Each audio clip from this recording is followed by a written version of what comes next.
ज्या लोकांनी गद्दारी केली, ज्या लोकांनी विचार सोडला, ज्या लोकांनी फक्त स्वतःचा विचार तिथं केला आणि मग नेत्यांना सोडलं, लोकांना सोडलं, खऱ्या अर्थाने या इलेक्शन मध्ये आपल्याला त्या लोकांना धडा शिकवायचा म्हणजे शिकवायचा आहे।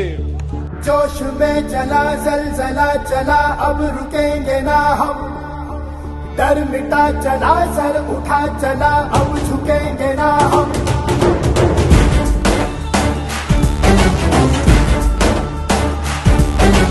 जोश में चला जलजला चला अब रुकेंगे ना हम, डर मिटा चला सर उठा चला अब झुकेंगे ना हम।